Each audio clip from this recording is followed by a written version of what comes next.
You cannot name the last promise you kept when nobody knew you had made it. There are 10 levels of self-trust, and you are standing on the first. That is the level where a man's word only exists in front of an audience. It is not a character flaw. It is a position, and a position can be measured. 9 levels sit above the one you are on, and nobody has ever shown you a single one of them. There's one question that decides which level a man occupies, and you have been answering it wrong for so many years that you no longer hear yourself give the answer. Here's the question. Who is your word for? Not what you promised, not whether you did it, who it was for. Every man reads his own life as a verdict. Either you are a man of your word or you are not. You ask yourself once, somewhere in your 20s, you look at the evidence and you decide. And because you have never missed a deadline someone else was counting on, because you have never let down a friend who asked for help, because people build their plans around you and they are right to, the verdict comes back clean, reliable, case closed. And the verdict is accurate. That is what makes this so hard to see. It is not a lie you tell yourself. It is an honest reading of every piece of evidence you have ever been graded on. That verdict is the most expensive thing you own. It is expensive because a verdict has no floors. Guilty or not guilty. There is nothing above not guilty. There is nowhere to climb from a clean record. So the moment you decided you were a man of your word, you stopped being able to get better at it because you'd already answered the only question you thought there was. Self-trust is not a verdict, it is a scale. And like every scale, it measures one thing at a time. It does not measure how many promises you keep, it measures who you keep them for. Before this goes any further, do something. In the comments, name one promise you kept this year that nobody else knew you had made. One. If it comes to you immediately, say it. If you had to go looking for it, say that instead. That answer is the entire video, and you already have it. The distance between the bottom of that scale and the top is not effort. It is not willpower, and it is not discipline. And if it were either of those, you would have closed it a decade ago, because you have plenty of both. You have proved that in front of other people your whole adult life. The distance is that he is answering a different question than you are. You have spent your adult life proving something to a room. He stopped needing the room. The first level has a name.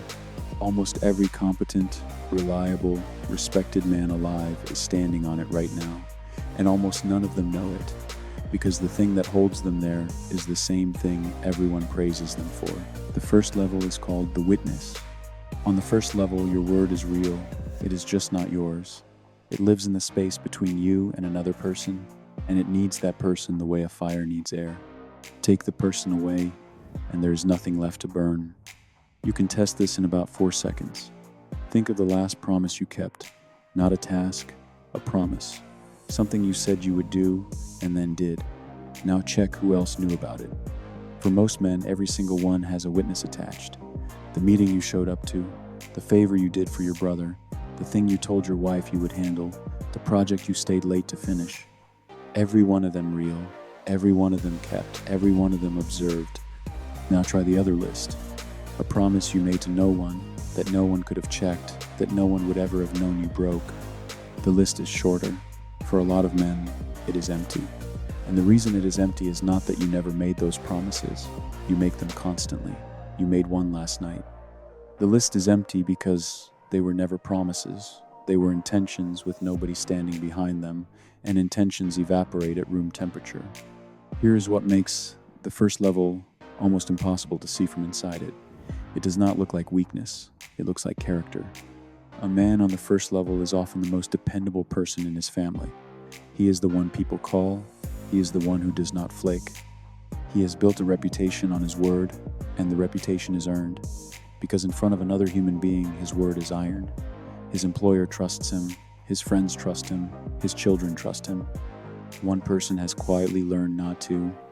You know it too, though you would not put it in those words. You know that when you tell yourself you will start on Monday, some part of you does not fully believe the sentence, even while you are saying it. There is a flatness in it, a slight lack of weight. You have heard yourself say that sentence enough times to know the odds, and you say it anyway, because saying it feels like doing something. That flatness is the sound of your own word arriving with nobody there to hear it. And once a man hears that flatness clearly, he does something about it. There is one move almost every man makes next. It works, things genuinely get better, and it takes him backward, because it is the only move on this ladder that solves the problem by making the problem larger. The move is this: you tell someone, not as a confession, as a strategy. You mention it at dinner, you say it to a friend at the gym, you put it in a group chat. You tell your wife you are going to start running again, and the moment the sentence leaves your mouth, something changes in the weight of it. And it works. That is the part nobody says out loud. It works immediately, and it works well. You run, you show up. The thing you have been failing at privately for 2 years starts happening within a week of telling one person about it. So you conclude, reasonably, that you found the answer. Accountability. Just tell someone, and you build the next decade on that conclusion. The second level is called the announcer, and it is the most convincing trap on the ladder, because none of the results are fake. The running happens, the weight comes off, the habit holds. What did not happen is the thing you actually needed. Look at what you just did. You had a promise that could not survive without a witness. Instead of building a promise that could, you went out and found a witness. You did not climb. You went back down to the first level and hired staff. The proof is in what happens when the witness leaves. The friend moves away. The group chat goes quiet. Your wife stops asking, not because she stopped caring, but because you have been doing it for a year and it is no longer news. And within a month, without any decision being made, without a day you could point to, it stops. You will explain that as life getting busy. It was not. The air got cut off. There is a version of this that is worse and far more common. You do not even wait for the witness to leave. You make the announcement, you feel the surge, and the announcement itself becomes the payment. Telling 3 people you are going to write a book delivers more of something than writing does. You know, men who have been announcing the same book for 6 years. You may have announced something yourself that you have not touched since. That is not laziness. That is a man on the second level who has learned to collect the reward for a promise without ever having to keep it alone. The next move up is the first one that is genuinely yours. No audience, no announcement, nobody to answer to.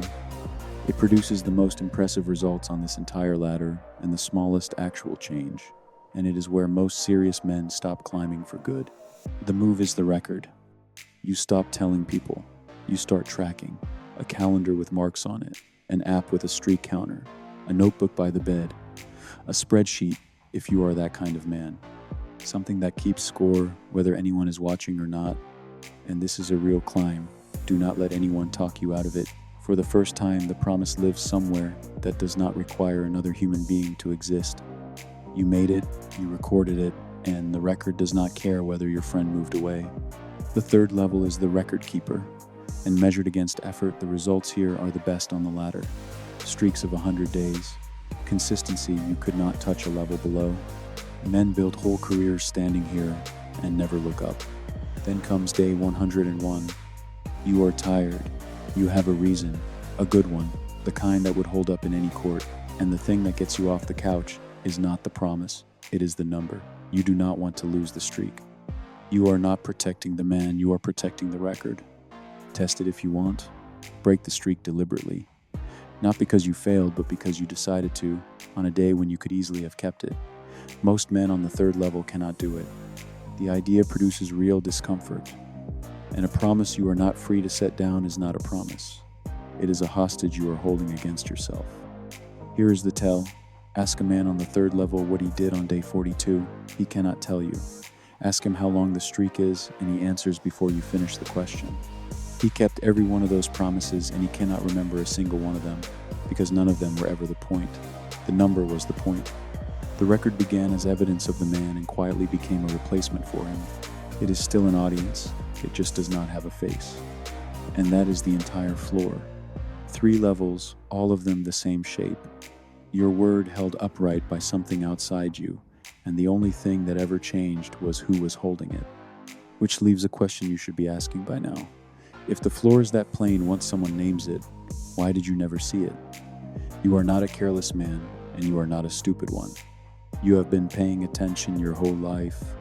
The answer is that the invisibility is not an accident. Something inside you manufactures it deliberately every day. and it is the part of you that other people trust most. It is called the persona, and you did not build it by accident. Carl Jung described it in 2 essays on analytical psychology, published in 1928.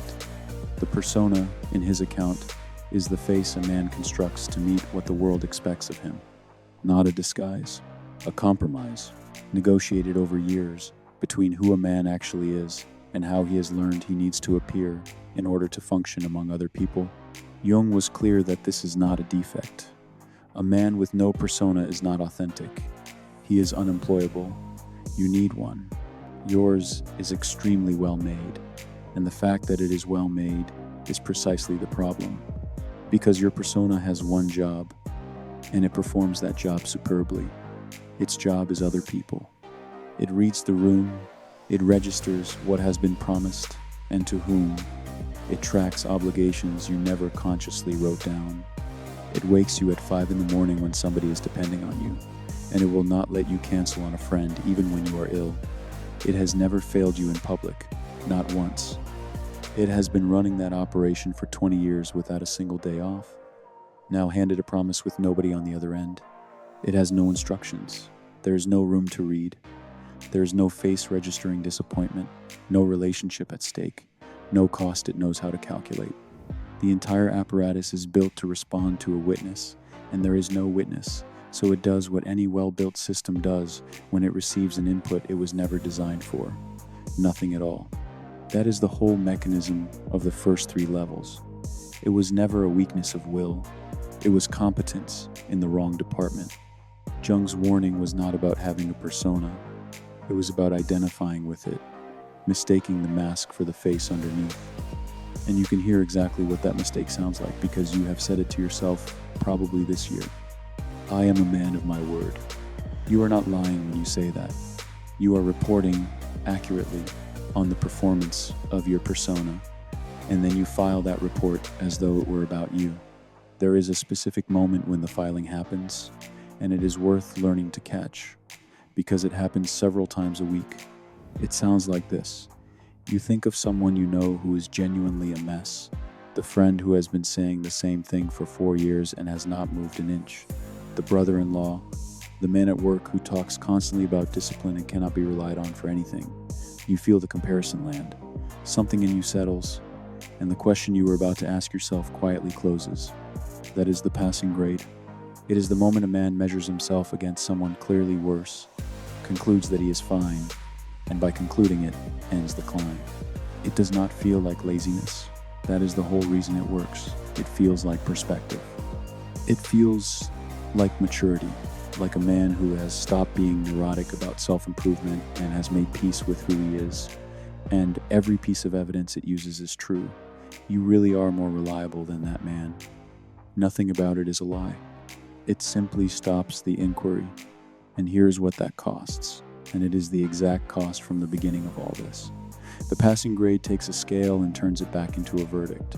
10 levels collapse into pass or fail, and you pass, and a man who has passed does not climb.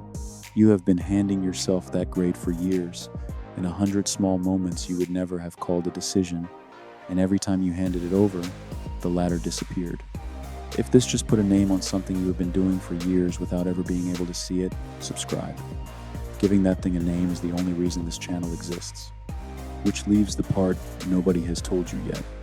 There are 7 levels above the one you are standing on. The first of them costs far less than you would expect. Less than the streak, less than the announcement. And almost every man who reaches it is convinced he is still on the 3rd level, because from the outside the two look identical. The move is deletion. You throw the record away.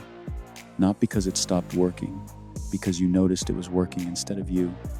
The 4th level is the fair weather word, and from the outside nothing about you changes on the day you reach it. Same run, same hour, same behavior, down to the shoes. Nobody watching could tell the difference, and that is why almost every man who arrives here believes he has stayed where he was. Inside, everything changed. There is now nothing holding the promise up. No person, no number, no streak to protect. You said you would do it, and you did it, and no part of the universe recorded either event. The first time that happens cleanly, it feels smaller than you expected. There is no rush. Nobody congratulates you. There is a faint sense of something missing, and what is missing is the applause, which you had stopped noticing you were receiving. That is the cost of the fourth level, and it is the reason men avoid it without knowing they are avoiding it. Climbing here does not feel like winning. It feels like going quiet. It is also the cheapest step on the whole ladder, because you are not adding anything. You are removing the crutch and finding out whether the leg works. For a while it does, and then you meet the limit. The limit shows up on a Tuesday that goes wrong, not a catastrophe, a day that just does not cooperate. You sleep badly, the morning gets eaten, something at work runs long, and by the time the window opens for the thing you promised yourself, you are already carrying more than you were built to carry that day. And the promise dissolves, not dramatically. It just stops being real the way a plan stops being real when the conditions it assumed are gone. Here is what you have on the fourth level. You have a word that belongs to you and to no one else, which is a genuine achievement. And you have a word that only functions in good weather, which means the promise was never actually about you. It was about the day. And a man whose word depends on the day has handed it to something even less reliable than a witness. The next level up is where most men expect the ladder to ask for more. It asks for less. That is the entire move, and it is the one that sounds like giving up right until the moment you understand what it does. The fifth level is called the small word, and the move is subtraction. You take the promise and you cut it until it is a promise you could keep on the worst realistic day of your month. Not your best day, not your average day, the bad one. If the promise was an hour in the gym, it becomes putting on the shoes and walking through the door. If it was writing 1,000 words, it becomes one paragraph. If it was reading for 40 minutes, it becomes 2 pages. Every instinct in you says, this is a downgrade. It is the opposite. Watch what actually happens to the 2 quantities that matter. The size of what you do drops, the number of days you do it goes to nearly all of them, and self-trust does not accumulate from size. It accumulates from frequency, because what you are building is not fitness or output. You are building a belief about your own sentences, and a belief is built by evidence, and evidence is counted, not weighed. A man who promises an hour and delivers it twice a month has taught himself that his word is roughly a coin toss. A man who promises 2 pages and delivers them 26 days out of 30 has taught himself something else entirely, and the thing he taught himself will still be there in 10 years, long after the 2 pages have become something much larger. Because that is what happens. The small word grows on its own. Nobody who walks through the gym door in his shoes turns around and goes home. Almost nobody writes exactly 1 paragraph. The floor is small, and the ceiling was never lowered. You just stopped promising the ceiling. Here is the part that is hard to accept, and it is worth sitting with. Shrinking the promise is not a concession to weakness. It is the first time you have priced your own word honestly. Every oversized promise you have made was a claim about a man who does not exist yet, made by a man who was not going to be the one paying for it. The 5th level is where a man stops writing checks in someone else's name. But look at what the small word still assumes. It assumes you can choose. It assumes there is a version of you making a decision, however small, and following through. The next level cannot be reached by choosing well, because on the day it arrives, choosing well is not on the table. It is reached on a day you would never have chosen at all. The day arrives with nothing wrong with it. You are not sick, nothing broke, nobody died, you slept enough, and the thing you have been doing for 11 weeks straight has simply stopped meaning anything to you.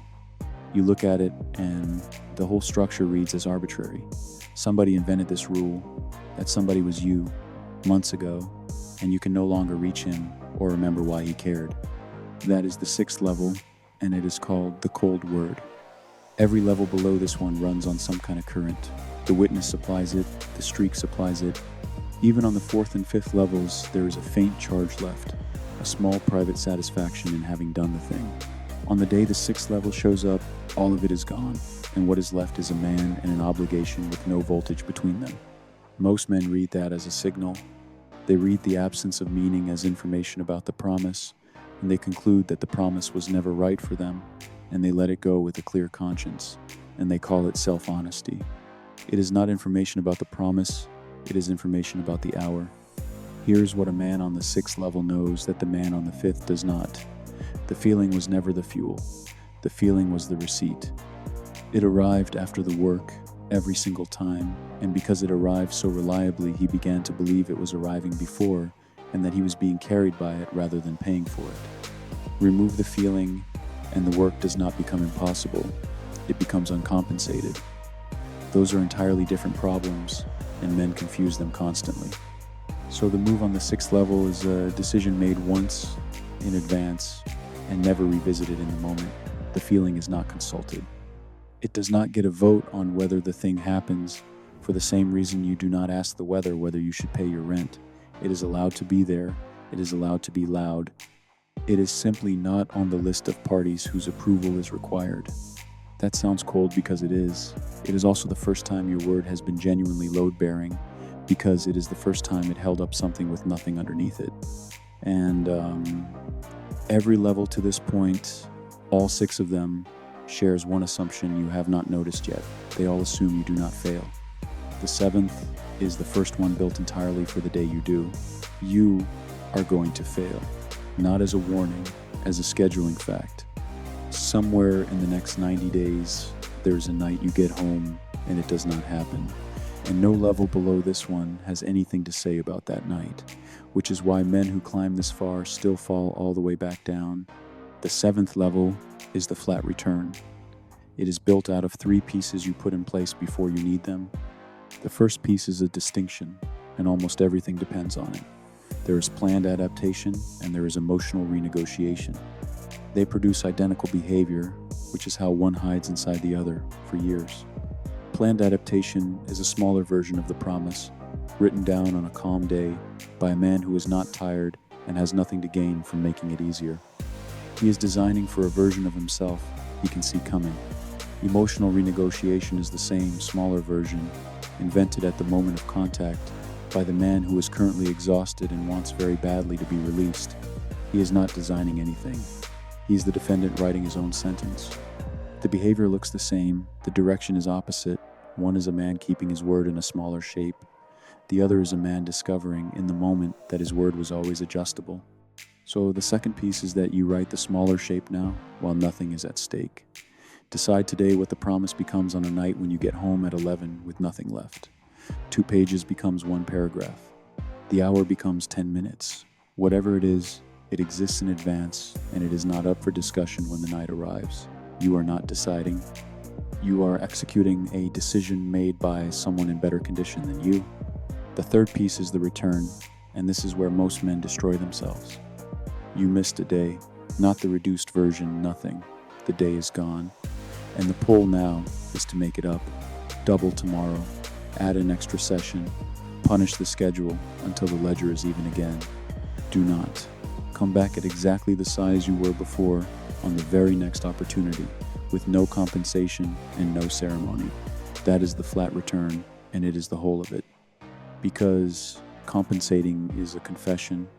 The moment you pay extra, you have agreed that a debt was created, and a debt implies a creditor, and the creditor is the voice that has been waiting years for evidence that you cannot be trusted. Give it nothing. A missed day is a missed day. It is not a verdict unless you hold a trial. Which brings the 8th level, and it takes something away from you. Something you have been carrying since the 3rd level. Something that has helped you every step since, and you are not going to want to put it down. What it takes away is the announcement you make to yourself. You threw the calendar out at the 4th level. You stopped telling people long before that. But something kept running underneath all of it, and you have never once questioned it, because it feels like the reward for being a serious man. You still tell yourself you did it. Not out loud. There's a small internal note that gets filed every time. A tick, a half second of registration where some part of you says, good, that happened, we are still on track. It is quiet enough that you have never counted it as anything. That note is a witness, it has a face, and the face is yours. The 8th level is the quiet word, and the move is to stop filing the report. You do the thing and it does not get recorded anywhere, including behind your own eyes. No tick, no good. No small internal nod at your own reliability. The first week of that is genuinely unpleasant, and it is worth knowing why. That tick was the last payment you were still collecting. Every level up to here removed an external source and left the internal one running, and the internal one has been quietly funding the whole operation for years. Take it away, and you discover something uncomfortable. A significant part of what you call discipline was a man watching himself be disciplined and enjoying the view. Here is the test, and it is brutally simple. Did you do the thing on a day you did not think about having done it?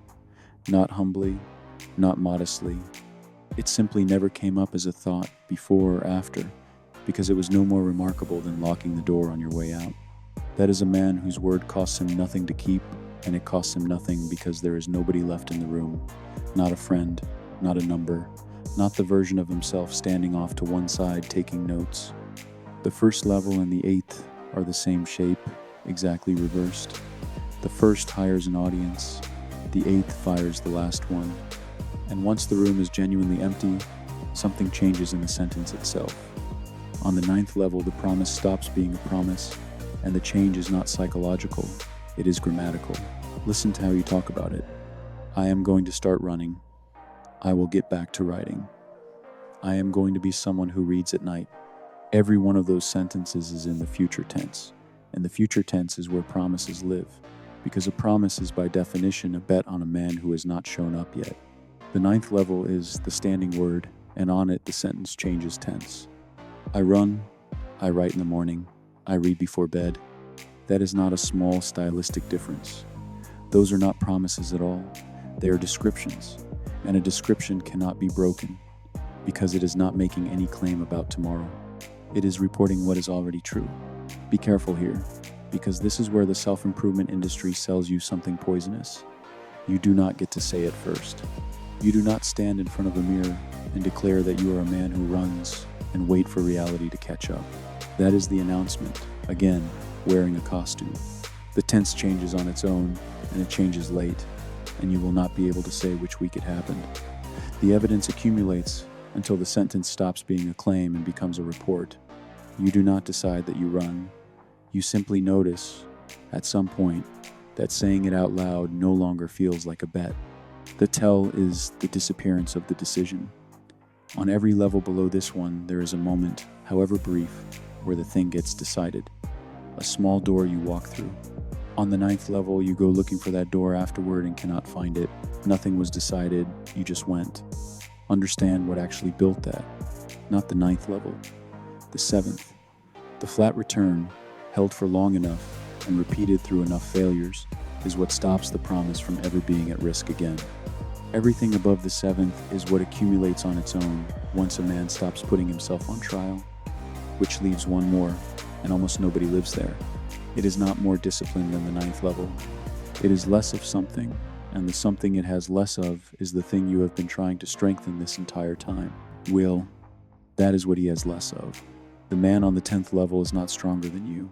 He is quieter, and the quiet is not a mood. It is a structural absence. The 10th level is the unspoken, and there is no promise on it. Not a kept promise, not an effortless promise. None. A promise needs somewhere to live, and the place it lives is the gap between the moment a man decides and the moment he acts. That gap is where every level of this ladder happens. It is where the witness stands.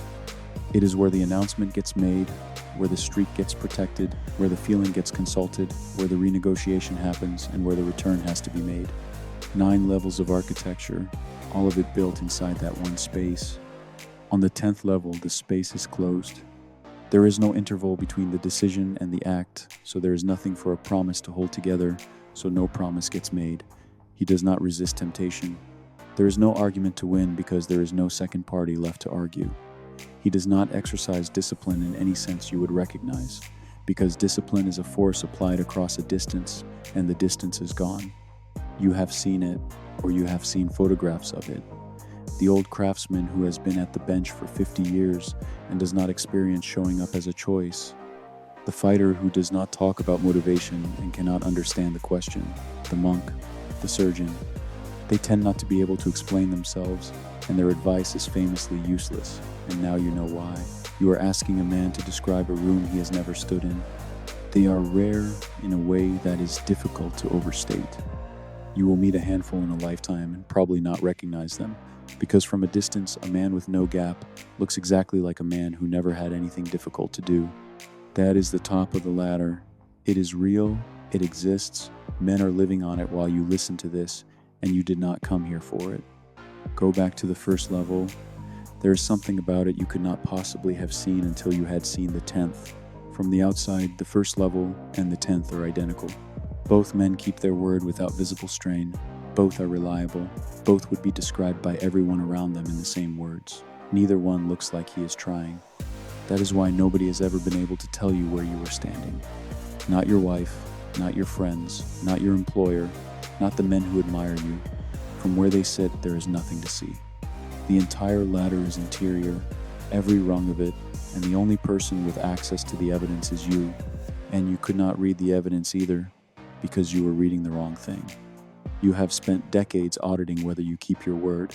That was never the question. The question was who it was for, and you never asked it, because your persona kept returning a clean report, and the passing grade kept closing the file.